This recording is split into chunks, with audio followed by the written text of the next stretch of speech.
வணக்கம். மனம் கவர்ந்த பங்குச்சந்தை அப்படிங்கிற அந்த தொடரில் வார இறுதி நாட்களில் கமாடிட்டிஸில் கோல்டு, சில்வர் மற்றும் க்ரூட் ஆயில், அதே மாதிரி பங்குச்சந்தையில் நிஃப்டி மற்றும் அதனுடைய செக்டார்ஸுகளை பற்றி வழக்கமாக பார்த்துக்கிட்டு வரோம். இந்த வாரம் எப்படி செயல்பட்டிருக்கு, அடுத்த வாரம் எப்படி செயல்பட வாய்ப்புகள் இருக்குது அப்படிங்கிறத நம்ம தொடர்ந்து பார்த்துக்கிட்டு வரோம். அப்படி இந்த வாரம் பார்க்குறதுக்கு முன்னாடி புதிதாக இணைந்துள்ள அத்தனை நல்ல உள்ளங்களுக்கும் என்னுடைய மனமார்ந்த நன்றிகள். உங்களுடைய லைக்ஸ், கமெண்ட்ஸ் மற்றும் சப்ஸ்கிரிப்ஷன் மூலிமா நீங்கள் கொடுத்துட்டு வரக்கூடிய ஆதரவுக்கு மிக்க நன்றி. இந்த வாரம் வழக்கம் போலவே கமாடிட்டிஸில் முதல்ல கோல்டு வந்து ஆரம்பிக்கலாம். கோல்டு இந்த வாரம் சுமார் வெள்ளிக்கிழமை இரவு 10:30 மணி அளவில் $2,937 ட்ரேடிங் நடந்துகிட்டு இருக்கு. ஆல்மோஸ்ட் அந்த $2,950 இந்த 3 நாட்களாக நெருங்கி தொட்டுக்கிட்டு இருக்கிறத நம்ம பார்க்க முடியுது. புதன், வியாழன், வெள்ளி இந்த 3 நாட்களும். ஆனாலும் கூட அதை தாண்டி அது ஒரு மிகப்பெரிய மாற்றத்தை அந்த இடத்துல தர முடியல. அந்த ரெசிஸ்டன்ஸில் ஒரு ரெசிஸ்ட் ஆகிறத நம்ம பார்க்க முடியுது. ஸோ இந்த ட்ரெண்ட் லைனும் வந்து ஓரளவுக்கு அந்த லெவலில் தான் டச் பண்ணி கிட்ட தான் நின்றுட்டு இருக்கு. ஒரு சின்ன கரெக்ஷன் ஆனது வருவதற்கான வாய்ப்புகள் இந்த இடத்துல அமையலாமோ அப்படிங்கிற ஒரு எண்ணத்தோடு தான் நான் இதை பார்க்குறேன். அப்படி திருப்பி வரும்போது $2,830 மீண்டும் வரலாம், இல்லை அதற்கும் கீழே கூட வந்துட்டு மறுபடியும் மேலே போகிறதுக்கான ஒரு சந்தர்ப்பத்தை கொடுக்கலாம். அப்படி ஒரு வாய்ப்பை தராமல் 2,950 மேலேயே ஒரு க்ளோசிங் கொடுத்தாங்க அப்படின்னா, இந்த லெவல்லேருந்து மறுபடியும் ஓப்பன் பண்ணி மேலே போயிடுச்சு அப்படின்னா 3,045 அப்படிங்கிற அடுத்த லெவலுக்கு போகிறதுக்கான ஒரு வாய்ப்புகளை கோல்டு கொடுத்துரும் அப்படிங்கிறத மனதில் எடுத்துக்கோங்க. ஸோ இதுதான் அடுத்த ரெசிஸ்டன்ஸ் லெவல். அப்படி சான்ஸ் கொடுக்கல அப்படின்னா 2,830, 2,699 அடுத்த சப்போர்ட் லெவலாக நமக்கு இருந்து முக்கியமாக பாதுகாத்துக்கும். ஸோ எல்லா பக்கமும் நம்ம தயாராக இருக்கணும். இந்த ரெசிஸ்டன்ஸ் அண்ட் சப்போர்ட்ஸ் லெவல்ஸை நம்ம கரெக்டாக வாட்ச் பண்ணி அந்தந்த இடங்களை சரியாக கடந்து சென்றால் மட்டும் நம்ம அடுத்த கட்டங்களை பார்க்கறதுக்கு வாய்ப்புகளை எடுத்துக்கணும். ஸோ கோல்டை பொறுத்தளவில் இந்த வாரம் இந்த நிலைமையில் இருக்கிறதுனால அடுத்த வாரம் என்ன செய்யுதுங்கிறத காத்திருந்து பார்ப்போம். அடுத்து சில்வர் 32.71 அப்படிங்கிற லெவலில் இப்போ ட்ரேடிங் நடந்துகிட்டு இருக்கு. 32.10 தாண்டி போன வாரமே க்ளோசிங் வச்சுட்டாங்க. இந்த வாரம் அதுலேருந்து கொஞ்சம் தள்ளி ஒரு $33 நெருங்கியிருக்காங்க. $33 தாண்டி கொஞ்சம் போயிட்டு அந்த லெவலில் தாண்டி பெருசாக க்ளோசிங் கொடுக்கல. $33 ஒரு அங்கே ஒரு ஹால்ட்டில் நின்று போன மாதிரி இப்போ கோல்டு நின்றுருக்கிற மாதிரி இதுவும் நின்றுருக்கு. ஒருவேளை $33 சரிவர தாண்டி போயிட்டாங்க அப்படின்னா அடுத்த கட்டமாக 35.90 அப்படிங்கிற அடுத்த லெவலுக்கு இது போகிறதுக்கான வாய்ப்புகளை தரும். ஸோ அப்படிப்பட்ட ஒரு ஸ்ட்ராங் லெவலுக்கு போகுதா அப்படிங்கிறத நம்ம வெயிட் பண்ணி பார்க்கணும். என்னை பொறுத்த லெவலில் கிட்டத்தட்ட இந்த லெவலுக்கெல்லாம் வர்றது நான் முதல்லேருந்தே சொல்லிக்கிட்டு இருக்கக்கூடிய விஷயந்தான். $20 நான் சொல்லிக்கிட்டு இருக்கேன். $40 வரைக்கும் போவதற்கான வாய்ப்புகள் சில்வரில் இருக்குது, ரெட்டிப்பாகிறதுக்கான வாய்ப்புகள் இருக்குதுன்னு சொல்லிட்டு வரோம். ஆனால் இந்த $32 ரொம்ப நாளாக சஸ்டெயின் ஆகிட்டு இருக்கு. இப்போ ஒரு வாய்ப்பு கொடுத்து மேலே போகுதா அப்படிங்கிறத காத்திருந்து பார்ப்போம். அடுத்து க்ரூட் ஆயில் பார்க்கலாம். க்ரூட் ஆயில் $71 ட்ரேடிங் ஆகிட்டு இருக்கு. கிட்டத்தட்ட இந்த $72 தாண்ட முயற்சி பண்ணி போகிறாங்க. ஆனால் வெள்ளிக்கிழமையான அது கீழே கொண்டாந்து கரெக்டாக க்ளோசிங்கை கொடுத்து பெருசாக தாண்ட விடாமல் மெயின்டைன் பண்ணிக்கிட்டு இருக்கிறத நம்ம பார்க்க முடியுது. ஸோ இதில் ஒரு பெரிய முயற்சிகள் அப்படிங்கிறது கடந்த 2-3 வாரங்களாகவே இல்லை. இந்த $72 சுற்றி வந்துக்கிட்டு இருக்க தான் பார்க்குறோம். வெயிட் பண்ணுவோம். க்ரூட் ஆயிலில் எந்த பெரிய மாற்றமும் இல்லாதனால இதில் முயற்சி ஒன்றும் இல்லை. தொடர்ந்து இதனுடைய ஏற்றம் வந்தால் 82, வரலை அப்படின்னா கீழே 65 நோக்கி வருவதற்கு வாய்ப்புகளாக மாறிடும். ஸோ காத்திருந்து பார்ப்போம். அடுத்து நிஃப்டி மற்றும் அதனுடைய செக்டர்ஸ்களை பற்றி பார்த்தலாமா? நிஃப்டி 22,795 முடிஞ்சிருக்கு. கிட்டத்தட்ட 22,800 கிட்டேயே முடிஞ்சிருக்கிறதுனால இன்னமும் அந்த சப்போர்ட் லெவலை மெயின்டைன் பண்ணிக்கிட்டு தான் இருக்குது.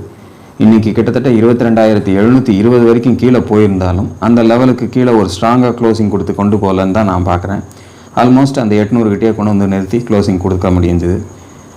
அப்படி ஒரு வேளை உடச்சி அடுத்த வாரம் வேகமாக கீழே போகும்போது 22,430, 21,840 இந்த லெவலில் நமக்கு கட் பண்ணி கீழே வரும்போது வருவதற்கான வாய்ப்புகளாக மாறிடும். காரணங்கள் இதுதான். இந்த லெவல் ரொம்ப ஸ்ட்ராங் லெவலாக ரொம்ப நாளாக மெயின்டைன் ஆகிட்டுருக்கு. ஸோ இதை உடச்சிட்டாங்க அப்படின்னா அடுத்து ஒரு 1000 புள்ளிகள் நமக்கு கீழே இருக்குங்கிறத மனதில் வைத்துக்குங்க. அடுத்து செக்டார்களை பார்க்கலாமா? செக்டார்களில் நம்ம வழக்கமாக முதல்ல பார்க்குறது பேங்க் நிஃப்டி 48,981 க்ளோசிங். 48,580 இந்த வாரம் வந்து ஆல்மோஸ்ட் டச் பண்ணியிருக்காங்க. திங்கட்கிழமையே தொட்டிருக்கு. அதுலேருந்து ஒரு ரெக்கவரி கொடுத்தும் மேலே கொண்டு போனாங்க.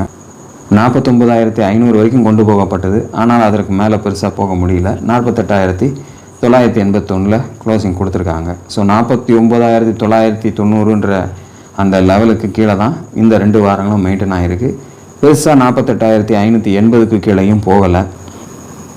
அப்படி ஒரு வேளை அடுத்து வரக்கூடிய வாரத்தில் கட் பண்ணி கீழே போச்சு அப்படின்னா 47,470 அடுத்த சப்போர்ட்டாக இருக்கும் அப்படிங்கிறத மனதில் வைத்துக்குங்க. அடுத்த செக்டார் பார்க்கலாம். Fin Nifty 23,174 closing. பெரிய மாற்றம் இந்த வாரம் ஒன்றும் இல்லை.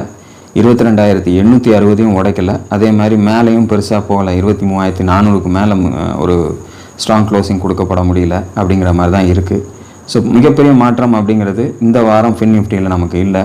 22,860 உடைச்சாங்க, கீழே கட்டாச்சு அப்படின்னா நமக்கு 22,125 அடுத்த சப்போர்ட்டாக இருக்கும். அப்படி வாய்ப்பு தராமல் மேலேயே போகக்கூடிய வாய்ப்பு ஏற்பட்டுச்சு அப்படின்னா 24,050 தான் அடுத்த ரெசிஸ்டன்ஸாக இருக்கும் அப்படிங்கிறத மனதில் வைத்துக்குங்க. அடுத்த செக்டார் பார்க்கலாம். நிஃப்டி ஐடி 40,544 லெவலில் க்ளோசிங். கண்டினியூஸாக ஒரு 3 வாரங்கள் தொடர்ந்து இறங்கி வந்துட்டுருக்கு. இந்த வாரமும் நமக்கு வந்து ஒரு முக்கியமான சப்போர்ட் லெவலாக இருக்கக்கூடிய 40,750க்கு கீழே 40,544 க்ளோசிங் கொடுத்துருக்காங்க. ஸோ இந்த லெவலை மெயின்டைன் பண்ணி அடுத்து வரக்கூடிய வாரம் இன்றைக்கி லோவை, அதாவது 40,417 கட் பண்ணி கீழே போக ஆரம்பிச்சதுன்னா கொஞ்சம் ஸ்ட்ராங்காகவே இறங்குறதுக்கு ஐடி செக்டாரில் வாய்ப்புகள் இருக்குது. ஒரு புதிய லோவை கட் பண்ணி போகிறதுனால அடுத்த கட்டமாக 38,840ங்கிற அடுத்த சப்போர்ட் லெவலை நோக்கி போகிறதுக்கான வாய்ப்புகளை தந்துடலாம். கொஞ்சம் உஷாராகவே இருங்க. அதற்கான கன்ஃபர்மேஷன் நமக்கு 40,400க்கு கீழே போகும்போது தான் வருங்கிறதையும் மனதில் வைத்துக்கொள்ளுங்கள். அடுத்த செக்டர் பார்க்கலாம். Nifty pharma 20,385 closing. ஒரு ஒஸ்ட்டில் லெவலை கட் பண்ணிட்டு வராங்க. கிட்டத்தட்ட 20,760 20,470 இந்த வாரம் கட் பண்ணி கீழே வந்து க்ளோசிங் கொடுத்தாச்சு. 20,385 க்ளோசிங் கொடுத்துருக்காங்க. 20,300க்கு கீழே போகும்போது நமக்கு அடுத்து வரக்கூடிய வாரத்தில் 19,680 19,400 தான் அடுத்த சப்போர்ட்டாக நிஃப்டி பார்மாவில் இருக்கும் அப்படிங்கிற மாதிரி சிச்சுவேஷன் இருக்குது. ஸோ இதற்கான கன்ஃபர்மேஷன் அடுத்த வாரம் கிடச்சிதுன்னா இதுவும் வந்து ஒரு முக்கியமான லோஸை நோக்கி போகிறதுக்கான வாய்ப்புகளை தரும் அப்படிங்கிறத மனதில் வைத்துக்குங்க. அடுத்த செக்டர் நிஃப்டி எஃப்எம்சிஜி 52,098 க்ளோசிங். கண்டினியூஸாக இறங்குது. எதையும் பார்க்கல. நீங்கள் வரீங்களா இல்லையா தெரியாது. நான் முதல்ல போகிறேங்கிற மாதிரி ரொம்ப வேகமாக இறங்கி போய்கிட்டு இருக்கு. ஸோ எப்படி வேகமாக ஏறிச்சோ அதே மாதிரி ஒரு வேகமான இறக்கத்தை கொடுத்து போய்கிட்டு இருக்கிறத நம்ம பார்க்க முடியுது. 51,360 தான் அடுத்த சப்போர்ட். அதையும் உடச்சி கீழே போச்சுன்னா 49,600ங்கிறது அடுத்த லெவலாக இருக்கும். 52,550ங்கிறத இந்த வாரம் கட் பண்ணி கீழே வந்திருக்கிறதுனால கொஞ்சம் ஜாக்கிரதையாகவே நிஃப்டி எஃப்எம்சிஜியில் இருக்கிறது நல்லது. அடுத்த செக்டர் நிஃப்டி ஆட்டோ 21,505 க்ளோசிங் போயிருக்கு. 21,375 நோக்கி நெருங்கி வந்துட்டாங்க. இன்றைக்கி லோன் பார்த்திங்கன்னா 21,435 அளவுக்கு வந்திருக்காங்க. ஸோ இதையும் அடுத்து வரக்கூடிய வாரத்தில் உடச்சி கீழே போச்சுன்னா 20,790 ஒரு புதிய லோவுக்கு, அதாவது ரொம்ப நாளாக வராத இந்த லோவுக்கு இப்போ வர்றதுக்கு சான்சஸை கொடுத்துரும். ஸோ புதிய லோஸை கட் பண்ணி, அதாவது ரொம்ப நாளாக இறங்காத இந்த லெவலுக்கெல்லாம் இப்போ வந்துக்கிட்டு இருக்கக்கூடிய செக்டார்களில் நிஃப்டி ஆட்டோவும் சமமாக செயல்படுறத நம்ம பார்க்க முடியுது. வரக்கூடிய வாரம் எப்படி செயல்படுதுன்றதை காத்திருந்து பார்ப்போம். அடுத்த sector Nifty reality 844 closing. 860 touch பண்ணிவிட்டு அந்த லெவலுக்கு மேலே க்ளோஸ் பண்ண முடியாமல் மறுபடியும் கீழே கொண்டு வந்து இந்த வாரம் முடிச்சிருக்காங்க. 820க்கும் 860க்குமே இந்த 2 வாரங்களாக மெயின்டைன் ஆகிட்டு இருக்கிறத நம்ம பார்ப்போம். 860 கட் பண்ணி மறுபடியும் 925க்கு போகுதா மேலே ரெசிஸ்டன்ஸுக்கு. கீழே 820 கட் பண்ணி 785 720 நோக்கி ஃபர்தராக அடுத்து இருக்கக்கூடிய சப்போர்ட்டுகளை நோக்கி போகுதா அப்படிங்கிறத வரக்கூடிய வாரத்தில் பார்ப்போம். அடுத்த செக்டர் நிஃப்டி மெட்டல் 8,609 க்ளோசிங். 8,620 நெருங்கி வந்து அந்த இடத்துல தான் இந்த வாரம் க்ளோசிங் கொடுத்துருக்காங்க. 8,120க்கும் 8,620க்கும் உள்ளே தான் இந்த கிட்டத்தட்ட ஒரு சில வாரங்களாகவே இந்த லெவலில் தான் மெயின்டைன் ஆகிட்டு இருக்குது. ஸோ இதிலேருந்து எந்த பக்கம் பிரேக் ஆகுதோ அந்த பக்கம் ஒரு நல்ல ஒரு மூமெண்ட் கொடுக்கறதுக்கான வாய்ப்பை நமக்கு தர காத்துக்கிட்டு இருக்கு மெட்டல்ன்றதை மனதில் வச்சுங்க. அது எந்த பக்கங்கிறத சரியாக உடைச்சி அந்த கன்ஃபர்மேஷனோடு போகும்போது தான் நமக்கு மெட்டலில் கொடுக்கும் அப்படிங்கிறது ஒரு விஷயம். ரெண்டாவது, இந்த வாரம் எல்லா செக்டார்களும், நம்ம இதுக்கு முன்னாடி பார்த்த எல்லா செக்டார்களும் ஒன்று ஒரு லெவலுக்குள்ளே மெயின்டைன் ஆகிருக்கு, இல்லை புதிய லோவை கட் பண்ணி போயிருக்கு. இந்த பர்டிகுலர் செக்டார் மட்டும்தான் கீழே லோவிலேருந்து திருப்பி மேலே ஒரு ரெசிஸ்டன்ஸ் லெவலை டச் பண்ணி ரெசிஸ்ட் ஆகி நின்றுருக்கிறத பார்க்குறோம். ஸோ மெட்டல் இந்த வாரம் கொஞ்சம் நல்லபடியாகவே செயல்பட்டு நிறுத்தப்பட்டிருக்கிறத பார்க்க முடியுது. அடுத்த sector Nifty oil and gas 10,074 closing கொடுக்கப்பட்டிருக்கு. 10,250 அப்படிங்கிற அந்த லெவல் வரைக்கும் நெருங்கி வந்திருக்கிறாங்க. இன்றைக்கி 10,235 தான் மேக்ஸிமம் டாப்பு. ஸோ கீழே 9450 நோக்கி நெருங்கி போக வேண்டியது ஆல்மோஸ்ட் 9600க்கு முன்னாடியே திரும்பி இந்த வாரம் மேலே கொண்டு போகப்பட்டிருக்கு. ஸோ மெட்டல் மாதிரியே ஆயில் அண்ட் கேஸ்லேயும் ஒரு சின்ன ஒரு பவுன்ஸ் பேக்கு இந்த வாரத்தில் கொடுக்கப்பட்டு க்ளோஸ் பண்ணப்பட்டிருக்கு. இந்த 2 செக்டார்கள் தான் வந்து இந்த வாரம் கொஞ்சம் அதாவது மார்க்கெட்டுக்கு பெருசாக சப்போர்ட் பண்ணாமல், ஏன்னா இறங்கி வந்ததுலேயே வந்து அப்படியே இன்னும் தொடர்ந்து இறங்கி போகாமல் கொஞ்சம் மேலே கொண்டு வந்து அதற்கு முந்தைய ரெசிஸ்டன்ஸை நெருக்கி க்ளோஸ் பண்ணியிருக்கிறத நம்ம பார்க்க முடியுது. பார்க்கலாம். தொடர்ந்து இந்த 10250 அடுத்த வாரம் உடைச்சாங்கன்னா 10700 அப்படிங்கிற லெவலுக்கு போகலாம். இல்லை இந்த ரெசிஸ்டன்ஸை ரெசிஸ்ட் ஆகிட்டு திருப்பி கீழே வந்துருச்சுன்னா 9450 நோக்கியும் மறுபடியும் வருவதற்கு வாய்ப்புகளை கொடுத்துடலாம். என்ன செய்யுதுன்றதை பொறுத்திருந்து பார்ப்போம். ஏன்னா மேலேருந்து வந்துக்கிட்டு இருக்கிறது டவுன் ட்ரெண்டில் தான் வந்துக்கிட்டு இருக்குது. இது மெயின்டைன் ஆகி கீழே போச்சு அப்படின்னா இன்னமும் போகலாம். அப் ட்ரெண்டுக்கு வரணும்னா அநேகமாக 10700க்கு மேலே க்ளோசிங் வரும்போது தான் நமக்கு இது அப் ட்ரெண்டுக்கு கன்ஃபர்மேஷன் ஸ்ட்ராங்காக இருக்கலாம். என்ன செய்யுதுன்றதை ஆயில் அண்ட் கேஸில் பொறுத்திருந்து பார்ப்போம். இதுதான் இந்த வாரத்துக்கான செக்டார் லெவல்ஸ். ஓவராலாக நிஃப்டியை பொறுத்தளவில் இந்த வாரம் ஒரு தடுமாற்றத்தாண்டியே இருந்திருக்கு. 23,000க்கும் 22,800க்கு உட்பட்டு ஒரு 200 புள்ளிக்குள்ளேயே ஒரு போராட்டத்தை நடத்தியிருக்கு இந்த 5 நாளும். இருந்தாலும் கூட ஒரு 200 புள்ளிகளுக்குள்ளேயே மெயின்டைன் ஆகி மேக்ஸிமம் இந்த லெவலுக்குள்ளேயே இது க்ளோஸ் பண்ணப்பட்டாலும் சில பர்டிகுலர் செக்டார்ஸ் புதிய லோக்குள்ளே கட் பண்ணி போய்கிட்டு இருக்கிறத நம்ம பார்த்துருக்கோம்.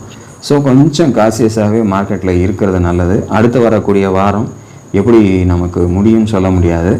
ஒருவேளை 22,800க்கு கீழே க்ளோசிங்ஸ் போகும்போது நமக்கு சீரியஸாகவே அதற்கு அடுத்தடுத்த லோஸாக வரக்கூடிய 22,430ம் 21,840ம் வருவதற்கு வாய்ப்புகளாக இருக்கலாம் அப்படிங்கிற மாதிரி நான் எதிர்பார்க்குறேன். ஏன்னா இதெல்லாம் நான் முதல்ல கூட உங்களுக்கு சொல்லியிருக்கேன். இந்த லெவலை கட் பண்ணும்போது இந்த 2 லெவலும் வர்றதுக்கு சான்சஸை கொடுக்கறதுக்கு அதிக வாய்ப்புகள் இருக்குது அப்படிங்கிறத ஸோ மனதில் வைத்துக்குங்க. ஸோ போன வாரம் கூட நான் ஸ்டாக் வீடியோ போடாததுக்கு இதுதான் காரணம். தொடர்ந்து இதனுடைய இறக்கம் கண்டினியூ ஆகுமோ அப்படிங்கிற ஒரு எண்ணத்தோடு தான் இருக்குது. சிச்சுவேஷன்ஸும் அதை மாதிரி தான் மெயின்டைன் ஆகிட்டே இருக்குது. நமக்கு வாய்ப்புகள் தராத போது அமைதியாக இருந்து பங்குச்சந்தையில் சரியான வாய்ப்புகள் தர வரைக்கும் காத்திருக்கிறது தான் நமக்கு ஒரு நல்ல முன்னேற்றத்தை பங்குச்சந்தையில் தரும் அப்படிங்கிறத மனதில் வைத்துக்கணும். எந்நேரமும் நம்ம வாங்கணும் விற்கணும்னு நினச்சிட்டே இருந்தோம்னா சரியாக வராது. ஒரு முதலீட்டாளருக்கு அது ஒரு சரியான வழி கிடையாது. இறக்கம் நல்லா வரும்போது நமக்கு நல்ல வாய்ப்புகள் தரக்கூடிய பங்குகளை தேர்ந்தெடுத்து நம்ம முதலீடு செய்யலாம். அப்படிப்பட்ட வாய்ப்புகளை தரக்கூடிய பங்குகள் ஏதாவது இந்த வாரம் என் கண்ணில் தென்பட்டால் அடுத்த வீடியோவில் உங்களோடு பகிர்கிறேன். அதுவரையில் நன்றி, வணக்கம்.